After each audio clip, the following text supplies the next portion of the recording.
இன்றைக்கி நம்ம பார்க்க போகிற செடி என்னன்னு பார்த்தீங்கன்னா சன்ஃப்ளவர், அதாவது சூரியகாந்தி பூவை பற்றி தான் பார்க்க போகிறோம். இந்த சூரியகாந்தி பூ வந்து ரொம்ப ஒரு பெரிய பெரிய பூ, ரொம்ப அழகாக ஒரு ப்ளூம் ஆகும். எல்லோ கலரில் அவ்வளோ நல்ல ஒரு கிடக்கும், நல்லா ப்ளூம் ஆகும். இந்த சன்ஃப்ளவர் பார்த்திங்கன்னா இதோட மெயினான ஒரு அட்வான்டேஜ், அதாவது ஒரு அட்ராக்ஷன் என்ன பார்த்திங்கன்னா, இது வந்து சன்னை ட்ராக் பண்ணும். அதாவது சன் ரைஸ் ஆகிற சைடில் பார்த்திங்கன்னா இதோட பட்ஸ் வந்து ஃபேஸிங் இருக்கும். அதுக்கப்புறம் அப்படியே வந்து வந்து வந்து சன் வந்து சூரியன் வந்து மறைய போகிற நேரத்தில் இந்த பூவோட டைரெக்ஷன் அழகாக சூரியனோட டைரெக்ஷன்லேயே இருக்கும். இந்த நடுவில் இருக்கிறது பார்த்திங்கன்னா, இந்த ஒரு கிளஸ்டர் ஆஃப் இடம் வந்து ஃப்ளவரிங் டிஸ்க் அப்படின்னு சொல்லுவாங்க. அதில் தான் வந்து அந்த சீட்ஸ்லாம் அரேஞ்ச் ஆகிருக்கும்.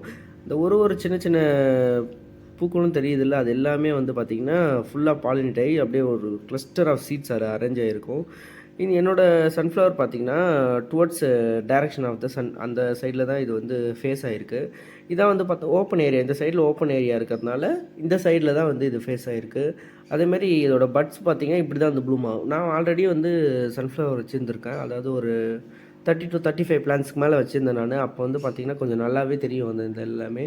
அது மாதிரி இந்த ஹைட்டு பார்த்திங்கன்னா மோஸ்ட்லி இந்த சன்ஃப்ளவர் வந்து ரொம்ப எனக்கு தெரிஞ்ச ஒரு 15 அடி ஹைட் வரைக்குமே வந்திருக்கு என்னோடய பிளான்ஸ் பார்த்திங்கன்னா. அது மாதிரி ஒரே செடியில் வந்து 15 பூ, ஒரு 20 பூ அந்த மாதிரிலாம் கூட இந்த மாதிரி சின்ன சின்ன பட்ஸில் வந்து பூக்கும். அதுவும் பார்க்க அவ்வளோ அழகாக இருக்கும்.